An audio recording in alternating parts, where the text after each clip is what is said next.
দেখতে দেখতে বছরটাও শেষ হয়ে গেল। আসসালামু আলাইকুম এভরিওয়ান, কি অবস্থা সবার, কেমন আছেন? আশা করছি সবাই খুব ভালো আছেন।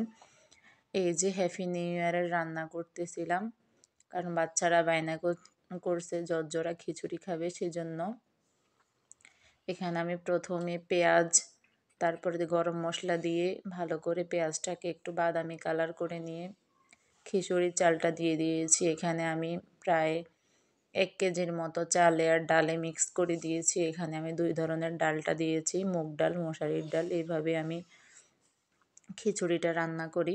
এখানে আমি রসুন বাটাটা দিয়ে দিচ্ছি, তারপরে আদা বাটাটাও দিয়ে দিচ্ছি। এরপরে ভালো করে নেড়ে ছেড়ে একদম একটু ভাজা ভাজা হয়ে আসলে তারপরে গরম পানিটা দিয়ে, আমি সবসময় গরম পানিটা দিয়ে রান্না করি, কারণ পোলাও, বিরিয়ানি, খিচুড়ি সবগুলাতে এই গরম পানি দেওয়ার চেষ্টা করি, কারণ গরম পানিটা দিলে তাড়াতাড়ি মনে হচ্ছে যে সিদ্ধ হয়ে যায়। তারপরে আমি লবণটা দিয়ে দিচ্ছি। লবণ দেওয়ার পরে হলুদ গুঁড়ো, মরিচ গুঁড়ো, জিরা, ধনিয়া গুঁড়ো সবগুলা দিয়ে ভালো করে নেড়ে চেড়ে ঢাকনা দিয়ে দেব, কারণ এভাবে আমি খিচুড়িটা রান্না করছি। এই যে দেখেন, মাশাআল্লাহ অনেক সুন্দর আসছে। পানি দেওয়ার পরে দিয়ে এই যে দেখেন সব মশলাপাতি দেওয়ার পরে এই যে পানি শুকিয়ে আসছে, তারপরে দিয়ে আমি কয়েকটা কাঁচামরিচ দিয়ে দিয়েছি। এই যে দেখেন, এভাবেই কিন্তু আমি উঠিয়ে রাখি দিব, পরে দিই নিচেও লেগে যাবে না, তারপরে দিই জর্জরা হবে। তারপর আমার ছাদ বাগানে আমি 2টা শসা গাছ লাগিয়েছি, সেখানে আমার 2টা শসা ধরছে। এই যে আমি 2টা শসাই এখন নিয়ে নিচ্ছি।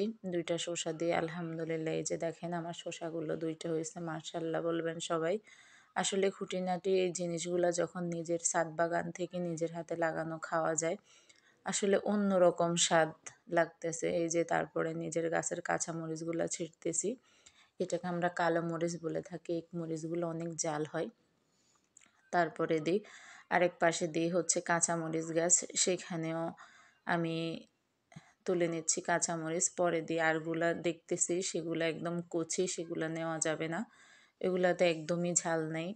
কারণ এই 3টা মরিচ পারছি, সেগুলাতেও হালকা জাল ছিল, অত বেশি জাল ছিল না। সবগুলো আমি পেড়ে আনছি, আনার পরে আমি এগুলারে কুচাই সালাদ করে নিব, কারণ কুচাই সালাডটা করলে মনে অনেক ভালো লাগে, সেজন্য আর কি সালাডটা করা। এই যে দেখেন আমি এখান দিয়ে সব কিছু রেডি করে নিচ্ছি বাচ্চাদের খাওয়া দাওয়ার জন্য। এখানে হাঁসের মাংস ছিল, কারণ আমার ননাস আমার হাজবেন্ডের জন্য হাঁসের মাংসটা নিয়ে আসছে রান্না করে। সেই হাঁসের মাংসটাই এখন বের করে দিলাম বাচ্চাদের। এই যে জর্জরা খিচুড়ি, ওইদিকে আবার লেবু কাটে নিয়েছি, শসা একদম আমি চোগলা ফেলাই নেই, চোগলা সহকারে নিয়েছি, কারণ শসাগুলো একদম কচি ছিল, সেই জন্য। এই যে সব কিছু বেড়ে নিচ্ছি।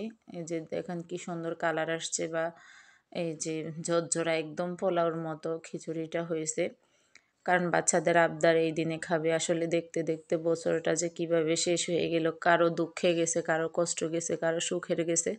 আল্লাহ তাআলা যেন আমাদের এই 2025 সাল যেন ভালোভাবে কাটাইতে পারে, নেক হায়াত দান করুক, সবাইকে ইমানি হায়াত দান করুক, এটাই আসলে কামনা করি।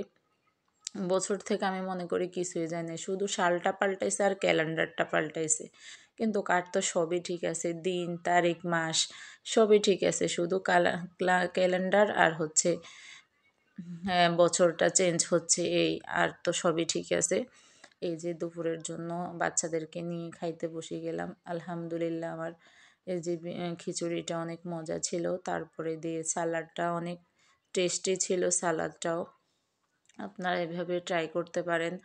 বা আমি এখানে রান্নার একটা সুন্দর একটা ভিডিও দিলাম, আপনাদের কাছে কেমন লাগলো অবশ্যই কমেন্ট করে জানাবেন। সবাই ভালো থাকবেন, সুস্থ থাকবেন, সবার জন্য অনেক দোয়া এবং ভালোবাসা রইল।